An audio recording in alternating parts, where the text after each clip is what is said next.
This has got to be the cheapest new keyboard that I've ever found, and I've decided to pair it with an Ultra Potato gaming mouse. Hey guys, Will here, and I hate to start my first review in a while with an exception to a rule that I presented in my past video.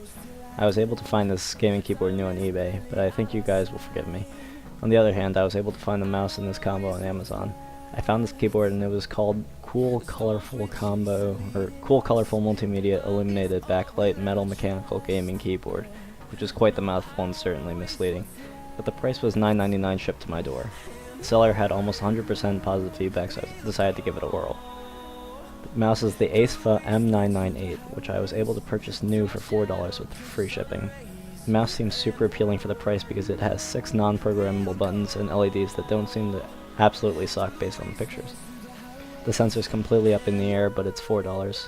When the items arrived, I realized that the keyboard I ordered was actually keyboard and mouse combo, but I chose not to use the mouse in the bundle because it has no side buttons, and after some brief testing I realized that it was absolute garbage, so no need to state the obvious.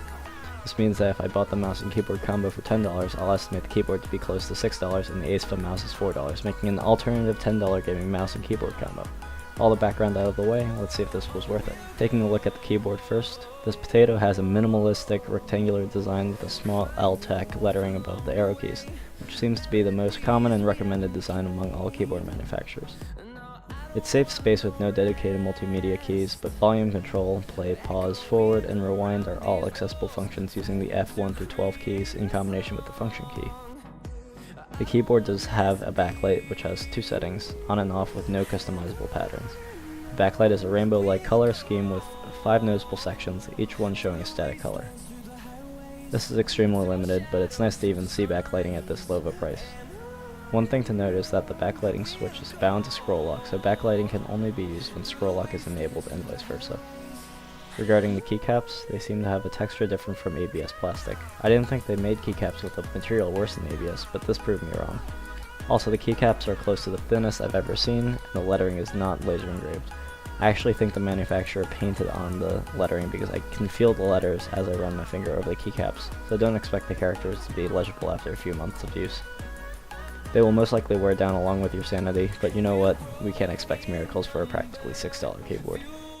For switches, the eBay page seemed to indicate that this keyboard would have mechanical switches, which was obviously incorrect since this keyboard was selling for $10, but you never know. As you may expect, this keyboard uses rubber domes that aren't half bad. These rubber domes are extremely tactile when compared to office-based, low-profile keyboards, and the long keys, like backspace and enter, don't wobble as much as even some higher quality keyboards do. Ahem, Logitech and Razer. The only caveats are these. The spacebar occasionally squeaks when pressed at certain angles, and left control doesn't seem to want to be pressed. I'm not sure what's underneath, but you really have to press down on it to bottom it out. So it's essentially unusable in fast typing or as a reliable control in game. With regards to key rollover, I have come to expect these cheap keyboards to have one of 2 configurations. Configuration 1 is where many keys will work simultaneously, but certain combinations will not, such as S, D, and 2. Configuration 2 is similar, but instead keys like W, space, and 4 won't work, but S, D, and 2 will. After some quick testing, this keyboard falls under the former configuration, which is to be expected. Certainly not a deal breaker, but when it comes to performance, you're no better off using this keyboard over an office-based membrane keyboard. That's about all there is to know, so here's a quick typing sound test so you can get an idea of the volume of the switches.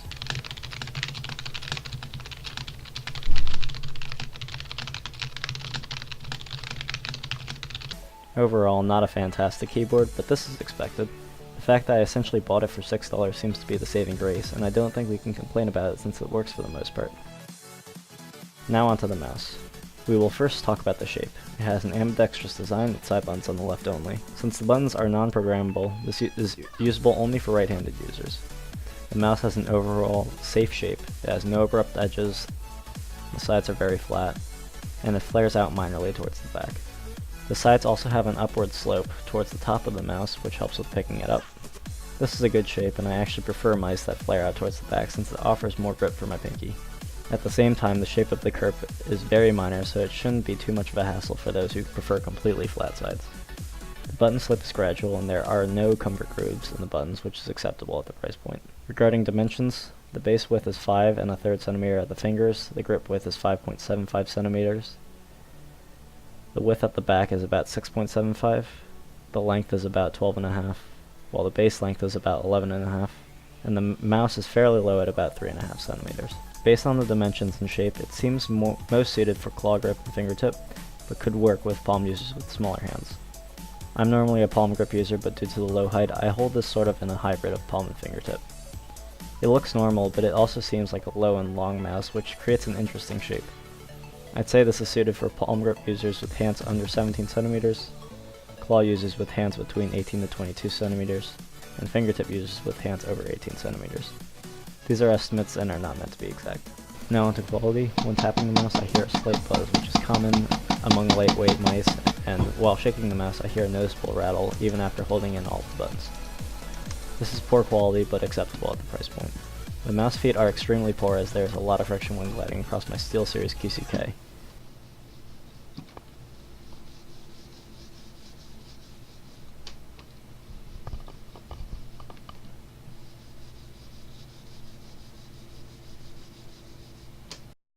These materials feel cheap, but provide sufficient grip, so no complaints there.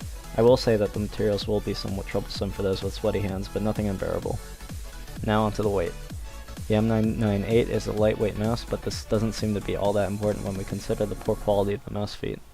The whole point of lightweight mice is that they allow for faster flicks and more speed in general, but the high friction feet work against the lightweight in this case. The sensor is towards the back, but the weight seems fairly balanced in the middle. Now on to buttons. Let's first start with a listen to the clicks.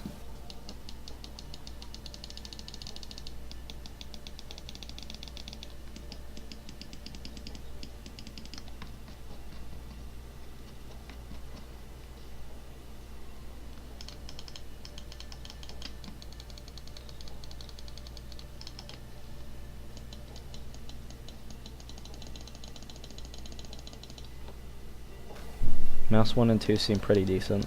They feel similar, although Mouse 2 has a higher pitch, but I do think there is consistency in the switch type used. They aren't too light, yet not unbearably heavy. I never experienced accidental clicks. I was able to achieve over 80 clicks in 10 seconds, which is pretty typical for my experience with other mice. Jitter clicking, they seem to work, but they aren't great.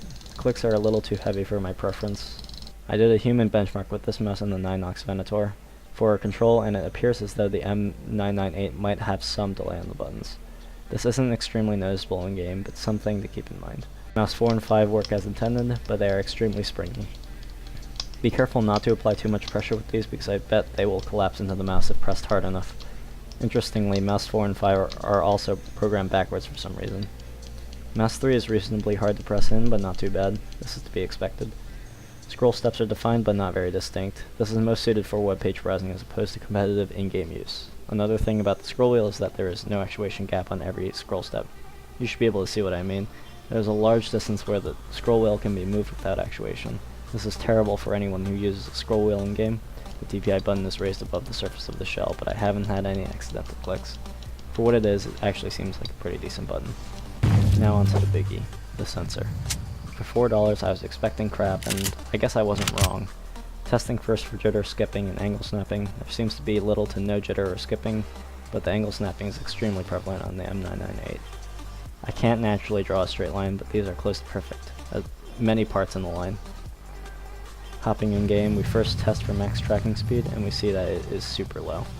All high-speed flicks are impossible, as we see the mouse spins out very easily. For acceleration, this is hard to do without spinning out, but we see some obvious acceleration. I don't have an accurate way of testing responsiveness, but this doesn't seem very good. There has to be some delay on it. Zooming in closely, fast at first and then gradually slower. Moving pixel by pixel. It appears that the sensor is picking up all of my movements, but the angle snapping is interfering with precision. Now onto the tilt slam test, where I hold the mouse at an angle and slam down into a flick. It clearly fails, spinning out every time. Overall, this mouse is overwhelmingly average for sub $10 gaming mice. The shape is fine, but the dimensions are slightly unorthodox. The quality is bad, the weight is fine, but the feet let it down. Buttons are okay, and the sensor is absolutely horrendous. For competitive shooters, the sensor is unusable for low and medium sensitivity players. Casual players and high sense players might be able to get by. This mouse should also be fine for casual MOBAs.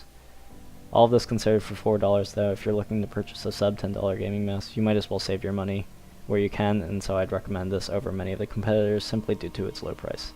That being said, I would not pay more than $5 for this thing. To conclude this combo, it obviously isn't anything special, but it is super interesting to see what $10 can get you. This is a decent starter kit for casual gamers who are looking to get something to hold them over for a bit before upgrading to higher quality peripherals. I'd say the first place to upgrade would be the mouse, at least for gaming.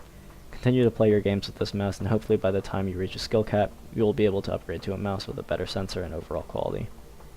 That's the end of my review of this gaming combo. If you want to see more reviews and enjoyed this one, please like the video and consider subscribing. If you didn't enjoy, leave a dislike and tell me why in a comment below.